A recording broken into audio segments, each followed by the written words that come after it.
Cyril Hanouna a fait son grand retour sur la télévision française avec quelque chose de nouveau qu'on n'a jamais vu auparavant. Bien évidemment, c'est totalement faux. Il a fait un copier-coller de TPMP, mais sur une autre chaîne. Même studio, même équipe, presque le même nom, et surtout les mêmes sujets qu'il aborde dans cette émission, alors que M6, la chaîne où Cyril Hanouna passe actuellement, lui avait demandé de faire attention, ce qui n'a absolument pas été le cas, car la première édition s'est passée hier, avec déjà d'énormes problématiques. Bon, pour les personnes qui ne le savent pas, faut quand même le rappeler, la chaîne de C8 a été complètement dégagée de la TNT, emportant donc Cyril Hanouna et TPMP. Vous commencez par une succession d'avertissements. Dans longtemps, l'Arcom, qui s'appelait auparavant le CSA, a adressé des rappels à l'ordre à C8 pour divers manquements, absence de pluralisme politique, problème de signalétique jeunesse, publicité déguisée ou encore manque de diversité dans les programmes. Mais si ces remarques restaient au départ symboliques, la situation a changé avec les débordements de Cyril Hanouna, car dans son émission phare, Touche pas à mon poste, les propos tenus en direct ont fini par franchir la limite de ce qui était acceptable sur la chaîne nationale. L'un des premiers tournants majeurs a eu lieu en novembre 2022, lorsqu'en pleine émission, Cyril Hanouna insulte le député Louis Boyard, venu critiquer le groupe de Bolloré. Les propos tenus en direct déclenchent une vague d'indignation et poussent l'Arcom à réagir avec une sévérité inédite. En février 2023, une amende record de 3,5 millions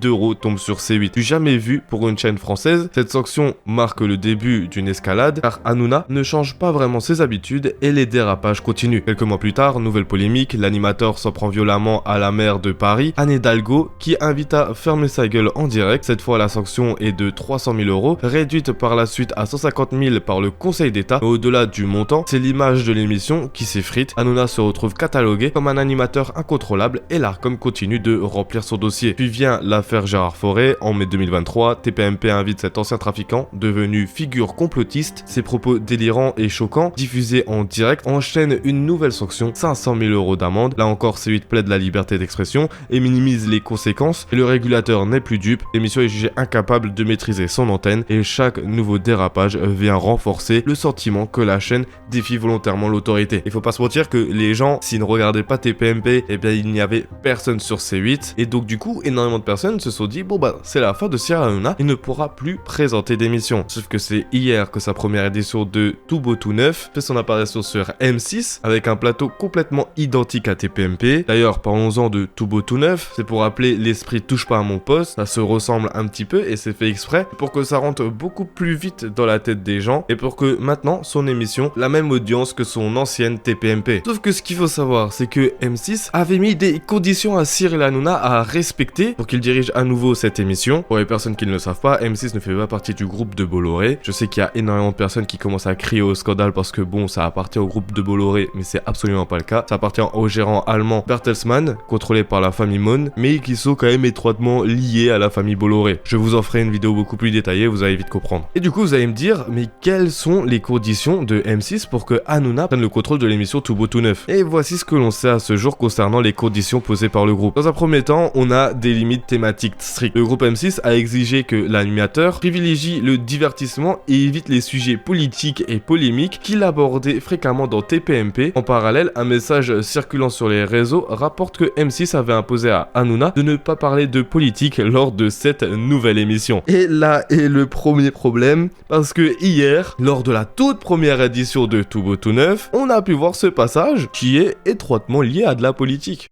Vous pouvez nous le dire chez vous. Gilles Verdez, oui. Mais totalement choqué, enfin. Il critique le fait que les gens touchent des retraites, mais quand on touche une retraite, on a cotisé. C'est encore une fois culpabiliser les travailleurs, culpabiliser les Français. J'en ai ras-le-bol. Il faut se regarder dans un miroir, accepter ses fautes et le dire en face. Non, ce ne sont pas les travailleurs, ce ne sont pas les Français qui ont jeté l'argent par les fenêtres, c'est l'État. C'est vous, monsieur. Voilà, j'en ai marre.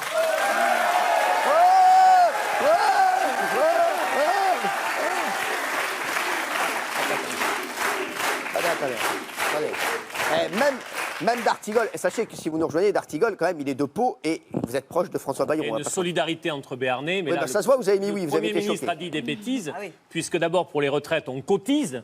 On a ouvert des droits pour nos pensions et pour l'assurance maladie, pareil, il y a des cotisations sociales et patronales. Le Premier ministre est fatigué, il a passé un été où il n'a pas trouvé le trou de souris ou de fourmi, comme il a dit hier, et il va partir très certainement le 8 septembre. Là, ça me fait un peu de peine parce que, bon, c'est pas non plus quelqu'un qui est totalement, j'ai envie de dire, Il a des convictions parce que je le connais. Et puis j'avais annoncé avant tout le monde son arrivée à Matignon. Si on va pas revenir là-dessus, chaque émission, Si. c'est bon. Si. Géraldine Maillet, vous êtes la seule à Oui, pas je suis être la seule, mais en fait, vous êtes tous tombés dans le panneau. En fait, vous êtes tous en train de vous délecter dans une piscine de démagogie. Est-ce que vous ne comprenez pas dans ce que dit François Bayrou? Effectivement, oui.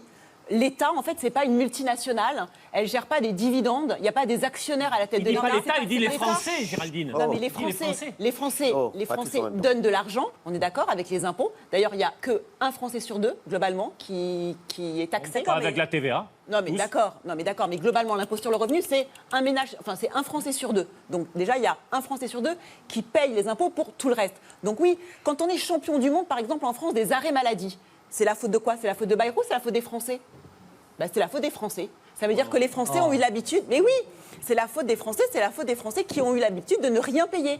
On paye... Alors, je veux bien que Hanouna est incontrôlable, qu'il allait de toute façon tôt ou tard parler de politique sur son émission Tout Beau Tout Neuf. Et le souci est qu'il l'a fait directement dès la première émission, comme s'il n'avait absolument rien à faire des contraintes qu'on lui met sous le nez. Et ça, je pense que c'est dû au contrat qu'il a dû signer avec M6, où il est certain d'avoir sa place pendant pas mal d'années et où il peut de nouveau faire ce qu'il veut, comme ce qu'il a fait avec Bolloré sur la chaîne C8. Et ce n'est pas fini, parce qu'on a une deuxième condition. Selon Télérama, la chaîne disposerait d'un contrôle quotidien sur les éléments de l'émission, comme les thèmes abordés et les invités. M6 exercerait également un droit de veto sur ces aspects. David Laramendi, président du directoire de M6, a confirmé avoir signé avec Hanouna des limitations claires à ne pas franchir dans le cadre de Tout Beau Tout Neuf. Alors, je ne sais pas vous, mais si on a un contrôle quotidien sur ce qui va passer sur la chaîne de Tout Beau Tout Neuf, comment est-ce qu'on peut avoir un Cyril Hanouna qui parle de politique alors que M6, dans sa première condition, lui avait demandé de ne pas parler de politique? Je sais pas qui fait les contrôles de Cyril Hanouna, mais je sens qu'il y a quand même Anguille sous roche et qu'on va vite de nouveau avoir une TPMP V2 avec tous les mêmes problèmes qui vont apparaître à l'écran. Et pour finir, on a une autre condition, une ligne éditoriale orientée convivialité familiale. La nouvelle émission est présentée comme un talk show quotidien dans énergie, bonne humeur, news, chronique et happening, avec un ton tourné vers le divertissement convivial plutôt que la polémique. Encore une fois, difficile de dire ça quand on a vu l'extrait précédent qui nous parlait de politique et qui est quand même étroitement lié à de la polémique vu les sujets abordés. De plus, comment est-ce qu'on peut dire à Cyril Hanouna de ne pas parler de polémique quand il invite dès son premier jour Mathieu Delormeau qui était dans une énorme sauce il y a quelques semaines de ça à cause de choses très bizarres qui se sont passées sur son Instagram et qui a dû faire une cure de désintox parce que il reniflait beaucoup. Je pense que le lien vous l'avez fait. Je t'ai pas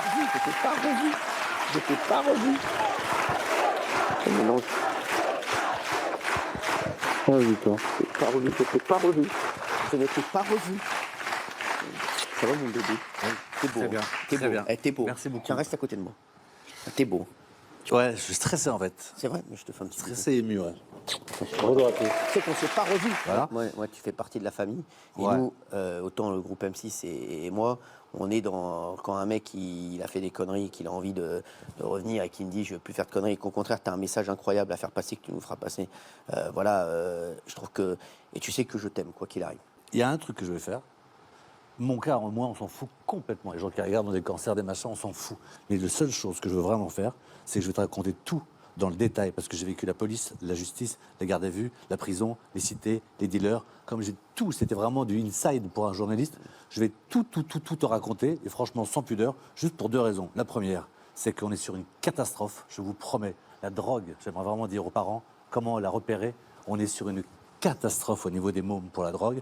Et la deuxième, c'est qu'il y a des gens qui ont vécu ce que j'ai vécu et qui regardent la télévision et qui pensent que c'est la fin. J'étais dans une cure pour désintoxication, pardon. C'est une prison pour gens drogués, c'est horrible. Mais ce que j'ai vu, moi, c'est des mômes. C'est des mômes de 18, 19, 20 ans. Tu peux pas imaginer ce que j'ai vu. Et quand j'entends qu'aujourd'hui, on peut éventuellement légaliser le cannabis, j'aimerais juste vous dire que dans les cures de drogue, 1, c'est alcool, 2, c'est pas cocaïne, c'est cannabis. Ça fait des ravages. Entre 10 et 16 ans, ça te brûle les neurones. On peut le dire ce soir, la seule info qu'on peut donner, c'est que Mathieu, tu vas nous rejoindre dans cette nouvelle aventure. Ah, c'est génial. Ça me fait Je suis très heureux. Mathieu nous rejoint dans cette nouvelle aventure. On se retrouve demain te fais faire un gros bisou. Ouais, attends, je te dis très vite en une seconde, juste sur les réseaux sociaux, s'il vous plaît, m'associez pas à Palmade ou De Chavannes. Pendant les années où j'ai fait des bêtises, je n'ai jamais mis quelqu'un d'autre en danger que moi. Je n'ai pas conduit, je n'ai rien fait, je ne suis pas sorti. Le seul que j'ai détruit, c'est moi. C'est important quand même. Et après, Merci on va pas parler de Pierre Palmade et de Chavannes, pour moi, ça n'a rien à. Donc la polémique, c'est même pas il en parle, en fait il le crée lui-même en invitant des personnes problématiques qui va de toute façon créer de la polémique. Et pour de ce qui est de Mathieu Delormeau, je vous retrouve demain à 18 h pour une vidéo vous expliquant pas mal de choses à son sujet.